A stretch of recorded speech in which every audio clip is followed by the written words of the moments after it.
Bahujan Samaj party BSP की सरबराह मायावती ने उत्तर प्रदेश काबीना में तौसीह पर भारतीय जनता पार्टी को निशाना बनाते हुए कहा कि बीजेपी ने जात की बुनियाद पर सिर्फ वोट बैंक के मकसद से ही नए उजरा बनाए हैं। मोहतरमा मायावती ने पीर को ट्वीट किया कि बीजेपी ने कुल उत्तर प्रदेश में जात की बुनियाद पर वोट हासिल करने के मकसद से जिनको भी वजीर बनाया है, बेहतर होता कि वो लोग इसे कबूल नहीं करते, क्योंकि जब तक वो अपनी अपनी वजारत को समझकर कुछ कर भी जाते तब तक यहाँ इंतखाबी ज़ाब्ते अखलाक नाफिज हो जाएगा।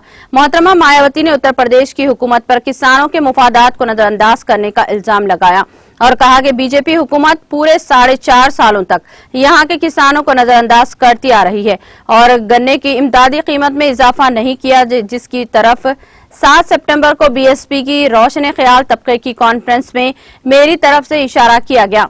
अब इलेक्शन से कबल इन्हें गन्ने की काश्तकार की याद आई है, जो इनकी खुदगर्जी को जाहिर करती है। नाज़रीन, हमारे टीटीवी न्यूज़ को सब्सक्राइब करिए, बेल आइकॉन को प्रेस करिए, शेयर करिए और लाइक करना ना भूलें। और किसी एडवर्टाइजमेंट से मुताल्लिक़ जानकारी के लिए हमारे इस नंबर पर कांटेक्ट कीजिए। हमारा नंबर है 9550102020।